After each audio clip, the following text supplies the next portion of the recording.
Dallas Texas के first Baptist church के मंच से ये है पाथवे टू विक्ट्री डॉ रॉबर्ट जेफरस के साथ।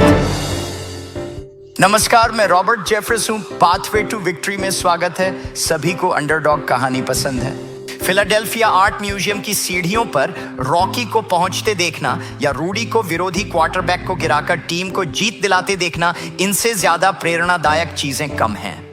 लेकिन दुर्भाग्यवश हम में से अधिकतर को अपने जीवन में विजय के पल शायद ही मिलते हैं, क्योंकि हम बीच रास्ते हार मान लेते हैं। आज मैं आपको दिखाना चाहता हूं कि जीत आपकी भी कैसे हो सकती है। आज के पाथवे टू विक्ट्री संस्करण में मेरे संदेश का शीर्षक है पराजय के बजाय दृढ़ता को चुनना।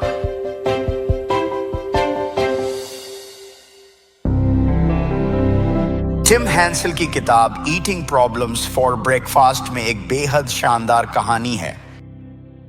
किताब का बढ़िया शीर्षक है नाश्ते से ही समस्याएं।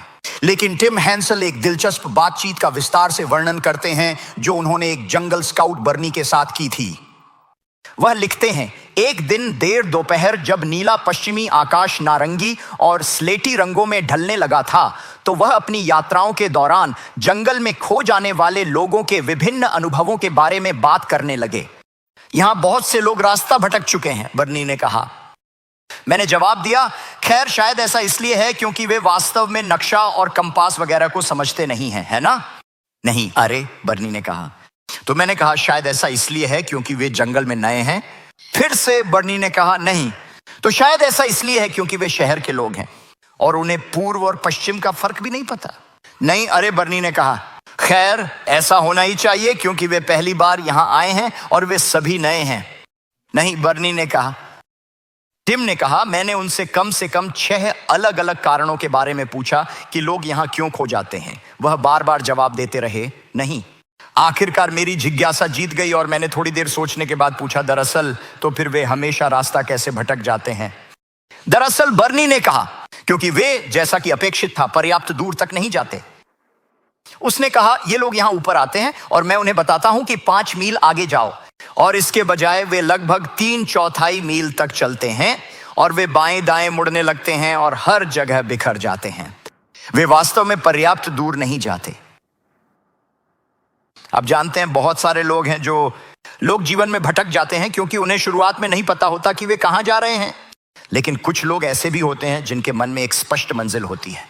उनके पास नक्शा है, रोड मैप है जो उन्हें वहां तक पहुंचाने के लिए है जहां परमेश्वर उन्हें ले जाना चाहते हैं। लेकिन वे रास्ते में ही खो जाते हैं। आखिरकार क्यों? वे वास्तव में पर्याप्त दूर नहीं जाते। वे हार मान लेते हैं। वे अक्सर अपने निर्धारित गंतव्य पर पहुंचने से पहले ही किसी न किसी कारणवश ध्यान भटका लेते हैं। शायद आप ही उन लोगों में से एक हैं। आपने नए साल में अपने जीवन के हर हिस्से में परमेश्वर का सम्मान करने के लक्ष्य बनाए। शायद आपके वित्त के साथ, जैसे कि, या आपके स्वास्थ्य के लिए, या प्रभु के साथ आपके शांत समय के लिए आपने 1 जनवरी को वाकई में जोरदार शुरुआत की थी। क्या आप जानते हैं कि शोधों से पता चला है कि ज्यादातर लोग अपने नए साल के संकल्पों को 12 जनवरी तक छोड़ देते हैं? आप में से कितने लोग, नहीं, हम अभी ये नहीं करने वाले हैं, लेकिन मुझे लगता है शायद आपके साथ भी ऐसा है। आपने हार मान ली है। तुम थोड़ा भी दूर नहीं गए। क्यों भला?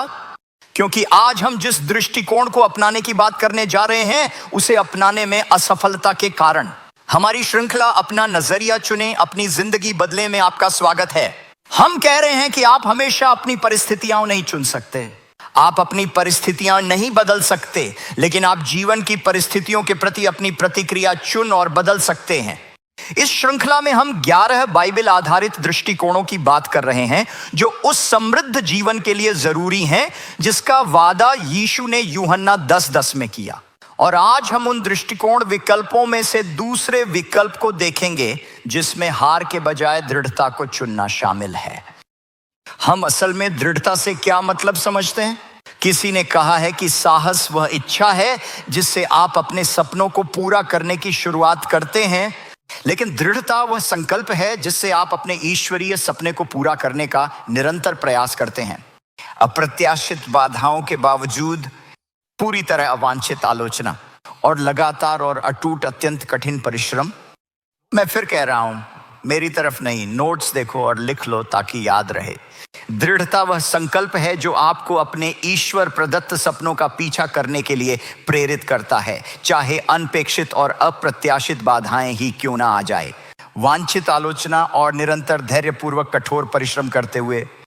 दृढ़ता वह सोच है जो कहती है मैं कभी भी हार नहीं मानूंगा, आसानी से नहीं। आप जानते हैं, द्वितीय विश्व युद्ध के अंधकारमय दिनों में विंस्टन चर्चिल का काम था अपनी राष्ट्र को नाजी जर्मनी के हमलों के बीच एकजुट रखना।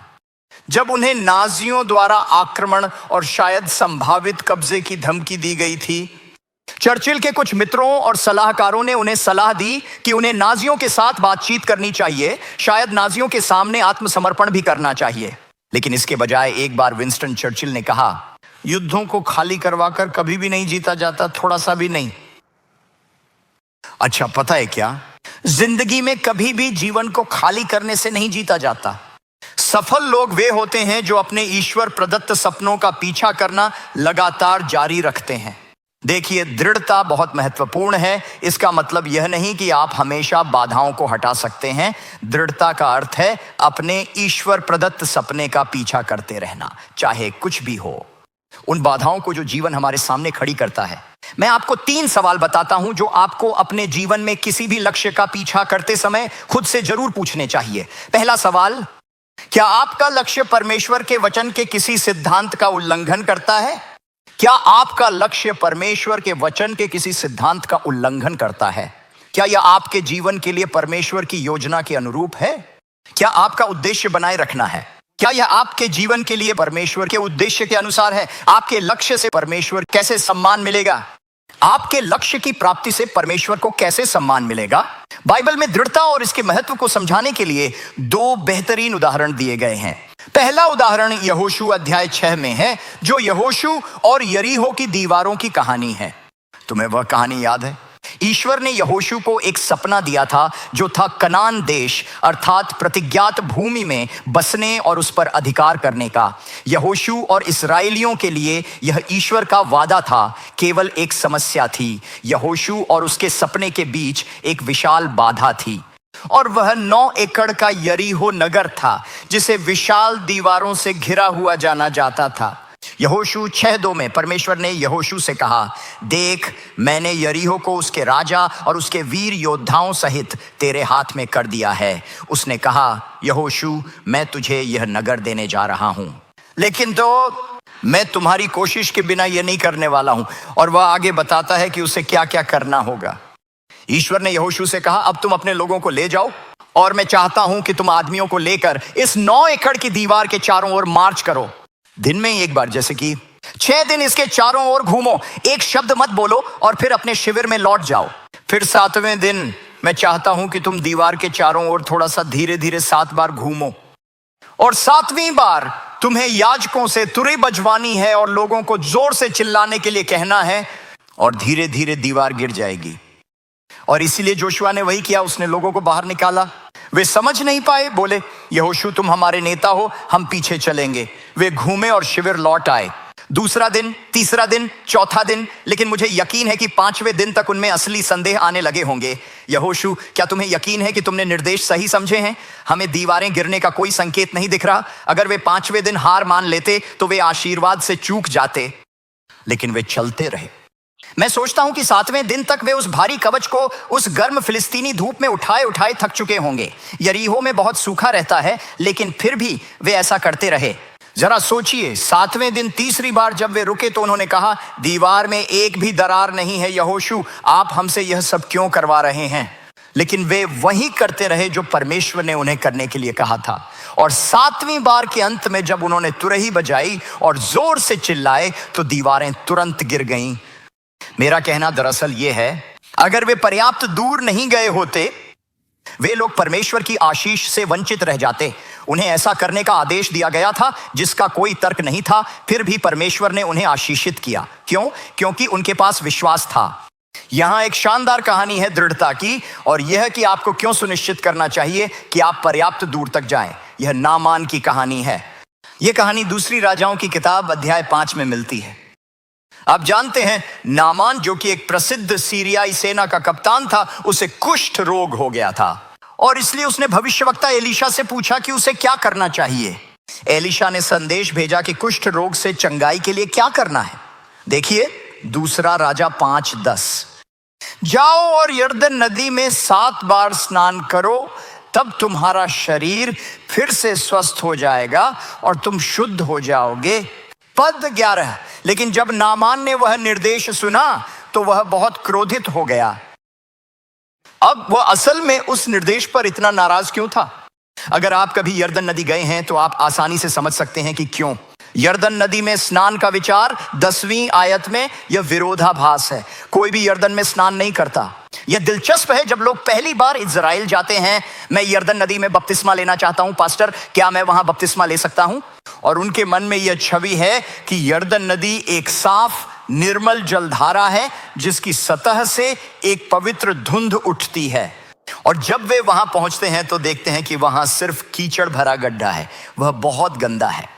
और जब लोग यरदन नदी में बपतिस्मा लेना चाहते हैं तो मैं कहता हूं हमें यह करने में खुशी होगी।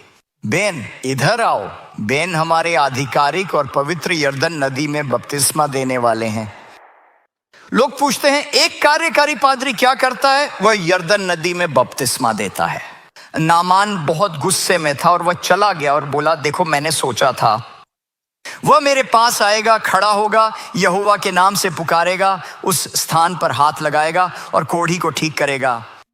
नामान ने कहा, मैंने सोचा यह आसान होने वाला है। मैंने सोचा था कि एलियाह को बस इतना कहना होगा, ठीक हो जाओ, और मैं अपने काम में लग जाऊंगा। मुझे सच में एहसास नहीं था कि मुझे कुछ करना पड़ेगा। आप जानते हैं, जब कोई सुझाव देता है कि जीवन में सफलता तुरंत नहीं मिलती, इस बात से हम नाराज हो जाते हैं, खासकर अगर हम एक ईसाई हैं। हमने सोचा यह तो परमेश्वर को करना चाहिए, उन्हें बस मुझे छूना है और सफल बना देना है। क्या आप कह रहे हैं कि मुझे मेहनत करनी होगी? मुझे लगा था कि परमेश्वर ये अपने आप कर देते हैं। नामान को वह करने के लिए कहा गया था जो वह नहीं चाहता था, लेकिन उसने इतना सुन लिया कि वह आज्ञा मानने को तैयार हो गया। पद 14, नामान नीचे गया और उसने खुद को 7 बार यरदन नदी में डुबोया, जैसा परमेश्वर के जन के वचन के अनुसार कहा गया था, और उसका शरीर छोटे बच्चे जैसा हो गया और वह शुद्ध हो गया। क्या आप देख सकते हैं? और उसने कहा ठीक है। पानी में नीचे जाता है फिर ऊपर आता है। क्या आप नहीं जानते कि उसने तुरंत जांच की? अगर कुष्ठ रोग अभी भी वहां था, अभी भी था। वह दूसरी बार नीचे जाता है, तीसरी बार ही, चौथी बार फिर से। अगर वह रुकता और कहता मुझे किसी विश्वास चिकित्सक या किसी और के पास जाना चाहिए, यह नहीं चल रहा, वह आशीर्वाद से वंचित रह जाता। लेकिन वह 5वीं बार गया, 6ठी बार, एक बार फिर से अगर वह वहीं रुक जाते तो वह बस छोड़ देते। जितना संक्रमित आया था उतना ही रहा। लेकिन जब वह 7वीं बार पानी से बाहर आया, तभी उसने देखा कि उसका कोढ़ पूरी तरह से चला गया था। यही है दृढ़ता, रुकावटों के बावजूद आगे बढ़ते रहना। अब तक हमने दृढ़ता के बारे में क्या देखा है? सबसे पहले हमें केवल उन्हीं लक्ष्यों में दृढ़ रहना चाहिए जो परमेश्वर ने हमारे जीवन के लिए निर्धारित किए हैं। दूसरी बात, दृढ़ता का मतलब जरूरी नहीं है कि आप बाधाओं को पार कर लें। इसका मतलब है बाधाओं के बावजूद आगे बढ़ते रहना। और अंत में दृढ़ता कभी कभी यह मांग करती है कि हम उन गतिविधियों में भी लगे रहें जो हमें बिल्कुल भी तर्कसंगत नहीं लगती। अब आप कहेंगे मैं आपसे सहमत हूं, मुझे अपने जीवन में और अधिक दृढ़ता की आवश्यकता है, लेकिन मैं इस दृढ़ता के गुण को कैसे विकसित करूं? आज मैं आपको दृढ़ता विकसित करने के बारे में 4 व्यावहारिक सुझावों के साथ अपनी बात समाप्त करना चाहता हूं, जो मुझे लगता है कि आपके लिए बहुत प्रोत्साहन का कारण बनेंगे। तो सबसे पहले, दृढ़ता के मूल्य को समझें, लगातार प्रयास के महत्व को जानें। हो सकता है आप उन लोगों में से हों जो सोचते हैं कि आप कभी सफल नहीं हो सकते क्योंकि आप उतने प्रतिभाशाली नहीं हैं जितने आपके जानने वाले अन्य लोग हैं। मेरे कुछ पसंदीदा शब्दों के बारे में, दृढ़ता का महत्व राष्ट्रपति कैल्विन कूलिज से आता है। आगे बढ़ते रहो। दुनिया में कोई भी चीज जैसी सच्ची दृढ़ता है उसकी जगह नहीं ले सकती। प्रतिभा भी नहीं। प्रतिभा होने के बावजूद असफल लोगों से अधिक सामान्य कुछ भी नहीं है। प्रतिभा भी नहीं करेगी। अपुरस्कृत प्रतिभा लगभग एक कहावत बन गई है। शिक्षा भी नहीं करेगी। दुनिया वास्तव में शिक्षित निकम्मों से भरी हुई है। सिर्फ दृढ़ता और अटूट संकल्प ही वास्तव में अत्यंत शक्तिशाली और प्रभावशाली होते हैं। दृढ़ता के महत्व को अच्छी तरह से समझें। दूसरा, अपने लक्ष्यों को प्राप्त करने में आने वाली बाधाओं का अनुमान लगाने का प्रयास करें। कुछ छोटी बाधाएं, आप और आपके लक्ष्य के बीच आने वाली बाधाओं का अनुमान लगाया जा सकता है। शायद आप कहेंगे, आप जानते हैं मैं बेहतर शेप में आना चाहता हूं, इसलिए मैं हफ्ते में 5 दिन हर दिन 30 मिनट दौड़ूंगा। आपके सामने जो बाधा है वह यह है कि आपके पास अच्छे दौड़ने वाले जूते नहीं हैं। आप इस बाधा को दूर कर सकते हैं, अपनी लिस्ट में लिखें और दौड़ने के जूते खरीदें। शायद आपका कोई आध्यात्मिक लक्ष्य है, हर हफ्ते किसी के साथ अपना विश्वास साझा करना। जो भी आप करें, आपको किसी के साथ सुसमाचार साझा करना है। समस्या यह है कि आपको नहीं पता कि सुसमाचार कैसे साझा करें, तो आप इसे दूर कर सकते हैं। आप डिसाइपलशिप यूनिवर्सिटी जाएं, वहां इंजिलवाद इवेंजलिज्म कोर्स खोजें और अगले 12 हफ्तों में जाने कि विश्वास कैसे साझा किया जाए। लेकिन फिर भी कुछ बाधाएं ऐसी होती हैं जिन्हें पार नहीं किया जा सकता। मैं प्रेरित पौलुस के बारे में सोचता हूं। याद रखिए कि उसका दृष्टिकोण, सपना, उद्देश्य था कि वह अन्य जातियों के लिए एक प्रकाश और मिशनरी बने। लेकिन पौलुस के सामने ऐसा करने में कुछ बाधाएं थीं, जिनमें से अधिकांश वे अविचलनीय थे। उनकी पहली बाधा यह थी कि वे यहूदी थे, वही से बदल नहीं सकता था। यही उसकी विरासत थी। ये बहुत कम होता था कि यहूदी गैर यहूदियों को प्रभावित करें। दूसरी बात, और मुझे नहीं पता कि इसे कैसे कहूं, वह बदसूरत था। क्या आप जानते थे? क्या आप जानते थे कि प्रेरित पौलुस दिखने में खास नहीं थे? वास्तव में हमारे पास एक अपोक्रिफल पुस्तक the acts of Paul and थेल्का में पौलुस का यह वर्णन मिलता है। उद्धरण, वह कद में छोटे थे, सिर पर बाल थोड़े पतले हैं, पैरों में टेढ़ापन का होना, भौहें मिली हुई थीं और नाक कुछ हद तक मोटी और टेढ़ी थी। ठीक वैसे व्यक्ति नहीं हैं जिन्हें आप टेलीविजन पर देखना चाहेंगे, लेकिन आप में से कुछ अभी पैथवे टू विक्ट्री देख रहे हैं, तो मुझे लगता है कि यह ठीक है। तीसरा, पौलुस वास्तव में बहुत ही खराब था, सम्माननीय संचारकर्ता। हम सोचते हैं कि वह एक महान लेखक और महान संप्रेषक हैं, जबकि दोनों ही बातें सच नहीं थीं। सुनिए पौलुस ने अपनी लिखाई और उपस्थिति के बारे में क्या कहा। वह वही दोहराते हैं जो लोग उनके बारे में कह रहे थे, जैसा कि दूसरा कुरिन्थियों 10:10 में लिखा है। वे कहते हैं, पौलुस के पत्र भारी और प्रभावशाली हैं। पतरस ने कहा कि तुम उसकी कुछ लिखाई का मतलब भी नहीं समझ सकते। उसके पत्र प्रभावशाली और मजबूत हैं, लेकिन उसकी व्यक्तिगत उपस्थिति प्रभावहीन है और उसकी वाणी तुच्छ है। यह बाधा है अगर आप परमेश्वर के वचन के संप्रेषक बनने की कोशिश कर रहे हैं। लेकिन उसकी चौथी बाधा ऐसी थी जिसके बारे में वह कुछ नहीं कर सकता था, चाहे उसने कितनी भी कोशिश की हो। दूसरा कुरिन्थियों 12:8 और 9 पदों में लिखा है कि उसके शरीर में एक कांटा भी था। हमें नहीं पता वो क्या चीज थी, चाहे वह शारीरिक या भावनात्मक कांटा हो। उसकी जिंदगी में कुछ था जिसने उसकी सेवा में बाधा डाली। और 3 अलग अलग बार उसने प्रार्थना की कि परमेश्वर उस कांटे को उसके शरीर से पूरी तरह से हटा दें, और हर बार परमेश्वर ने स्पष्ट रूप से कहा, नहीं नहीं नहीं, मेरी कृपा तुम्हारे लिए पर्याप्त है। मैं चाहता हूं कि आप थोड़ा ध्यान से देखें कि कभी कभी बाधाओं को दूर किया जा सकता है, अक्सर वे ऐसा नहीं कर सकते हैं। लेकिन जब ये अडिग बाधाएं हमारे जीवन में आती हैं, तो हमारे पास 2 विकल्प होते हैं। हम या तो बस हार मान सकते हैं, या फिर पौलुस की तरह हम उन समस्याओं को ईश्वर पर विश्वास करने के लिए शानदार रूप से छुपे हुए अवसर के रूप में देख सकते हैं। तीसरा नंबर, हमेशा याद रखें कि असफलता अंतिम नहीं है।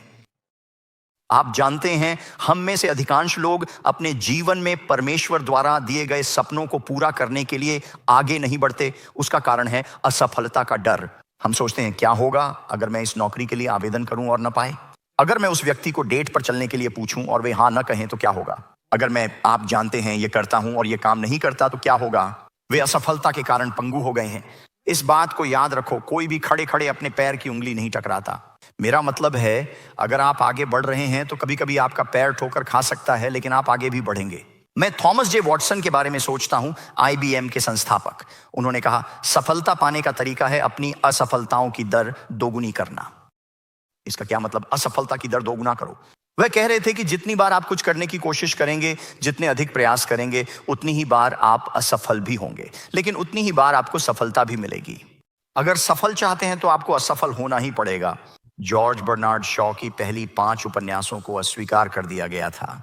बेब रूथ 1330 बार आउट हुए, लेकिन उन्हें अमेरिका के सबसे जाने माने और महानतम बेसबॉल खिलाड़ियों में से एक माना जाता है। 1800 तरीके खोजे जिन्हें उन्होंने प्रयोग किया, यहां बल्ब बनाने के लिए नहीं, लेकिन उन सभी पुरुषों ने जबरदस्त सफलता हासिल की थी। वैसे क्या यह सोच बाइबल के अनुसार है? आप यकीन मानिए बिल्कुल है। सुलेमान ने सबोपदेशक 11 अध्याय पहली आयत में क्या कहा था? हमने कई साल पहले उस विषय पर विचार किया था जब हम उस अंश में थे। सुलेमान ने कहा था, अपनी रोटी को पानी की सतह पर डाल दो, क्योंकि बहुत दिनों बाद तुम उसे फिर से पाओगे। अपने रोटी को पानी पर डालो, ये किस बारे में बात कर रहा है? क्या आप मिसेस बेयर्ड की ब्रेड की एक लोफ लेकर ट्रिनिटी नदी के किनारे जाते हैं और उसमें से टुकड़े तोड़कर फेंकते हैं? नहीं, वह इसके बारे में बात नहीं कर रहे हैं। सुलेमान के समय में अपनी रोटी को पानी पर डालना का मतलब था कि राजा अपने जहाजों को समुद्र में भेजता था और व्यापार बढ़ाता। एक राजा कई बार अक्सर खाली जहाजों को विदेशी देशों में भेजता था, इस उम्मीद और आशा में कि वे खजाना लेकर लौटेंगे। कुछ नावें खाली लौट आईं, थोड़ी भी सफलता नहीं मिली। कुछ लोग सोना, चांदी और कीमती बहुमूल्य रत्नों से भरे हुए लौटे। मुद्दा यह है कि जितनी अधिक जहाजें आप भेजते थे, उतनी ही अधिक संभावना थी कि कुछ जहाज खजाने के साथ वापस लौटेंगी। और यहीं से हमें यह प्रसिद्ध कहावत मिलती है, अपना जहाज भेजना या अपने जहाज के आने का इंतजार करना। जहां से यह कहावत आती है, जितने अधिक जहाज आप भेजेंगे, उतने ही अधिक जहाज खजाने के साथ वापस आएंगे। प्रेरक वक्ता चार्ली ट्रेमेंड्स जोन्स ने कहा था, बहुत से लोग अपनी किस्मत की नाव के आने का इंतजार कर रहे हैं, हालांकि उन्होंने असल में कभी कोई नहीं भेजा था, या फिर उन्होंने सिर्फ एक ही भेजा था। जरा पता है क्या? जितने अधिक रिज्यूमे आप भेजेंगे, हाँ, उतनी ही अधिक बार आपको अस्वीकृति मिलेगी, लेकिन उतनी ही अधिक संभावना है कि आपको कहीं से जवाब भी मिलेगा। जितने अधिक दरवाजों पर आप दस्तक देंगे, जितने अधिक लोगों के साथ आप अपना विश्वास साझा करेंगे, उतनी बार आपको अस्वीकृति का सामना करना पड़ेगा और लोगों को मसीह तक पहुंचाने के अधिक अवसर मिलेंगे। इसीलिए यह समझना अत्यंत महत्वपूर्ण है कि असफलता कभी भी अंतिम नहीं होती। कई साल पहले मुझे डॉक्टर केनेथ टेलर से मिलने का अवसर मिला था। अब वे स्वर्ग में हैं, लेकिन डॉक्टर टेलर, जिन्हें आप में से कई लोग जानते हैं, लिविंग बाइबल के संकलक और परिभाषाकार थे। और डॉक्टर टेलर ने मुझे यह कहानी थोड़ी सी विस्तार से सुनाई कि उन्होंने लिविंग बाइबल कैसे बनाई। वह शिकागो में एक व्यवसायी थे और शिकागो के कई लोगों की तरह उन्हें काम पर जाने के लिए कम्यूटर ट्रेन लेनी पड़ती थी। इसलिए उस समय को बर्बाद करने के बजाय उसके पास एक किंग जेम्स बाइबल थी और वह नए नियम का एक हिस्सा लेता था और वह इससे अपने शब्दों में लिखता था ताकि रात को अपने बच्चों को प्रार्थना सभा में पढ़ सके। और उसके बच्चों ने बाइबल को इस तरह से सुनना बहुत ही पसंद किया जिसे वे आसान भाषा में समझ सकते थे। डॉक्टर टेलर ने पूरे नए नियम के लिए ऐसा ही करना जारी रखा और उन्होंने सोचा, अगर मेरे बच्चों को यह इतना पसंद आया तो शायद और भी बच्चे हैं, शायद अन्य वयस्क भी जो बाइबल को समझना चाहेंगे। तो उन्होंने नया नियम अनुवाद किया। वह इसे एक ईसाई प्रकाशक के पास ले गए विचार साझा करने। उन्होंने कहा, क्या आप पागल हैं? नहीं, हम ऐसा नहीं करेंगे। ईश्वर के पवित्र वचन को छूना, उसका भावार्थ बदलना, ऐसा कोई भी नहीं करना चाहेगा। तो वह दूसरे प्रकाशक के पास गया, फिर तीसरे के पास भी गया। उसे कुल 6 बार अस्वीकृति मिली। वह हार मान सकता था, लेकिन उसे विश्वास था कि यह परमेश्वर की ओर से है। इसलिए उसने और उसकी पत्नी अपनी सारी जमा पूंजी पौलुस के पत्रों के पेपरबैक संस्करण को प्रकाशित करने में इस्तेमाल की। इसे जीवित पत्र कहा जाता था और उन्होंने इसे पेपरबैक संस्करण में प्रकाशित किया था। शुरुआत में कोई भी इसे नहीं चाहता था, लेकिन जल्द ही मांग बढ़ी और उन्होंने उन खंडों को अधिक प्रकाशित किया। अंत में उन्होंने पूरी बाइबल एक साथ प्रकाशित की। एक प्रकाशक ने इसे अपनाया। इसकी सैकड़ों मिलियन प्रतियां बिक चुकी हैं, लेकिन इससे महत्वपूर्ण बात यह है कि दुनिया भर के लोगों को परमेश्वर के वचन और यीशु मसीह में विश्वास से परिचित कराया गया है। यह सब एक व्यक्ति और उसकी पत्नी की वजह से संभव हुआ। यही दृढ़ता है, अपने रास्ते में आने वाली बाधाओं के बावजूद आगे बढ़ते रहना। अंत में अपने जीवन में दृढ़ता विकसित करने के लिए कड़ी मेहनत करने की अपेक्षा रखें।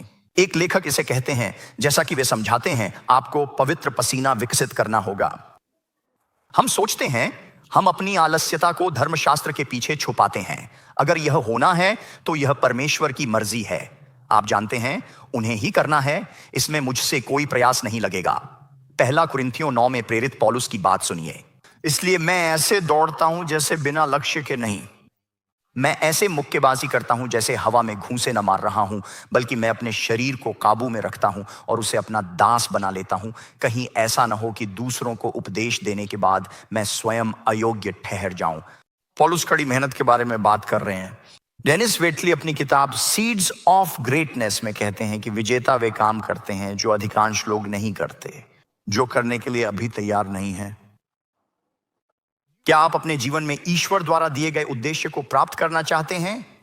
कड़ी मेहनत करने की उम्मीद रखें, और जब दूसरे लोग ऐसा करें तो थोड़ा भी हतोत्साहित न हो। ऐसा लगता है कि वे प्रगति कर रहे हैं और आप वहीं के वहीं खड़े हैं। मैं उस महान ईसाई लेखिका एमी कारमाइकल के शब्दों के बारे में सोचता हूं। वे शब्द जो मेरे जीवन के में मेरे लिए प्रोत्साहन का स्रोत रहे हैं। शायद आपको यह जानकर भी यह उत्साहजनक लगेगा। वह कहती हैं, कभी कभी जब हम उन लोगों के शब्द पढ़ते हैं जो विजेता से बढ़कर रहे हैं, हम लगभग थोड़ा सा निराश महसूस करते हैं। मुझे लगता है कि मैं कभी वैसा नहीं बन पाऊंगा। लेकिन इन लोगों ने थोड़ा थोड़ा बढ़ाकर आखिरकार जीत हासिल की। छोटी छोटी इच्छाओं से, स्वयं के छोटे छोटे इनकारों से, भीतर की छोटी छोटी जीतों से, बहुत छोटी छोटी बातों में निष्ठा से असल में वे वही बन गए जो वे आज हैं। कोई इन छोटे छोटे और छुपे हुए कदमों को नहीं देखता, वे केवल उपलब्धि को ही देखते हैं। लेकिन फिर भी वे छोटे छोटे और धीरे धीरे कदम उठाए गए थे। अब इसे ध्यान से सुनिए। कोई अचानक जीत नहीं होती, आध्यात्मिक परिपक्वता धीरे धीरे आती है। यही और केवल यही इस समय का कार्य है। दृढ़ता और दृढ़ता, बाधाओं के बावजूद हमेशा आगे बढ़ना, यही वह दृष्टिकोण है जो आगे ले जाएगा आपके जीवन में ईश्वर द्वारा दिए गए सपनों की पूर्ति के लिए।